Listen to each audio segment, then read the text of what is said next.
the ego and the survival ego. And I'm going to use this analogy of a hard drive. The old hard drives fragmented because we used to have to defrag them to get them to run easier and cleaner. So what ends up happening is there's all of these sectors within the hard drive.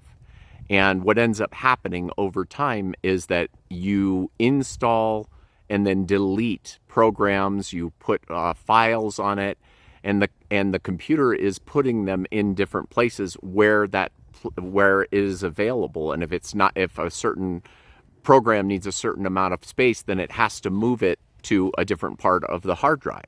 So what ends up happening over time is this fragmentation.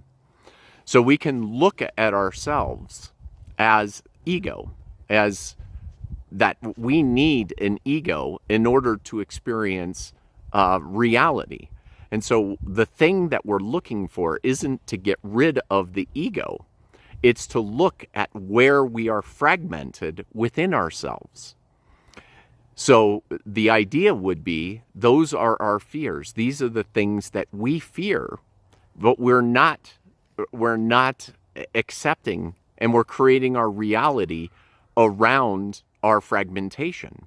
And that's why we move in and out of relationships and different relationships. But if we don't have any understanding of this fragmentation, then we can literally take on other people's fragmentation. We'll agree with their fragmentation.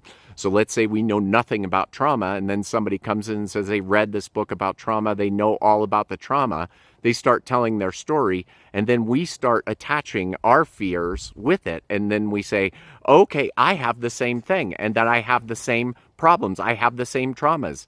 And we can actually build our relations built upon our own fragmentation. So the whole idea is, if we are trying to expand and be ourself, what we're trying to expand out of is the fragmentation.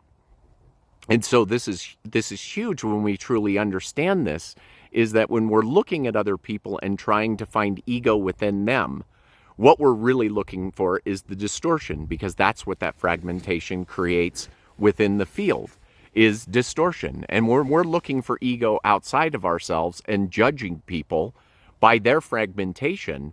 We're putting them into big groups and saying, I don't want those people in my field, when those people are individually fragmented and that not necessarily having the same experience.